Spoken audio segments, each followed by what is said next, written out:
මගේ නම විහඟ නිම්සරාදි හෙට්ටි. මගේ NIC නම්බර් එක 2003යි 270යි 10යි 843.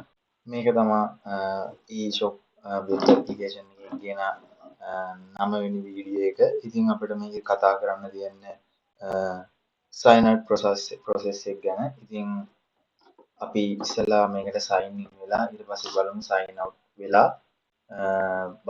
sign out වෙලා ඊට පස්සේ අපි බලමු අපේ කෝඩ් එක කොහොමද කරලා තියෙන්නේ කියලා. ඉතින් අපි ඉස්සෙල්ලා මේකට sign in වෙමු අපේ account එකකින්.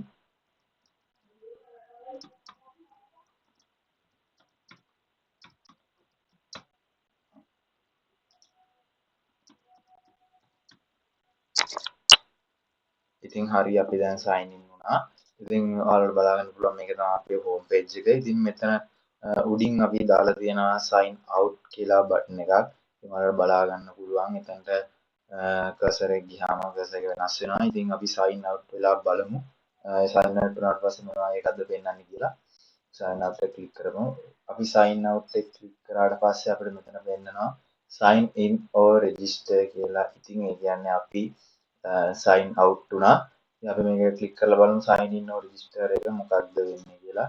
ඉතින් ඔයාලට බලා ගන්න පුළුවන්. අපි ඒක ක්ලික් කරපුවාම අපිව නැවතත් අපේ sign in page එකට එනවා. නැත්නම් අපේ index එකට එනවා අපි කෝඩ් කරපු. ඉතින් අපි දැන් ගිහිල්ලා බලමු කෝඩ් එක පැත්තට අපි කෝඩ් එක කොහොමද කරලා තියෙන්නේ කියලා.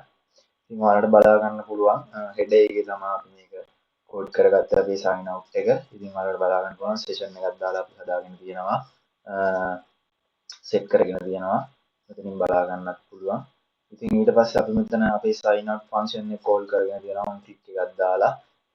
ඊට පස්සේ එතන මේක බලා ගන්නත් පුළුවන්. ඊට පස්සේ අපි sign out වුණාට පස්සේ අපි කලින් දැක්ක sign in or register එකත් අපි මෙතන හදාගෙන තියෙනවා බලා ගන්න පුළුවන්. ඉතින් අපි sign out process.php එකට ගියොත් මෙන්න මේ විදිහට තමයි තියෙන්නේ. ඉතින් session එක start වෙලා session එක destroy වෙන්න කියලා තමයි අපි හදලා තියෙන්නේ sign out වුණාට පස්සේ. ඉතින් අපි JavaScript පැත්තට ගියොත් අපිට බලා ගන්න පුළුවන් ඉන්නේ අපේ function එක කලින් කතා කරපු මේ විදිහට අපි sign out වුණාට පස්සේ අපි request එකක් දාගෙන තියෙනවා මෙතනින් බලා ගන්න පුළුවන්. අපි හරියට sign out වුණොත් අපිට success වෙලා අපිව window.location.reload එකට යන්න කියලා. ඉතින් ඕක තමයි අපේ sign out වෙන process එක.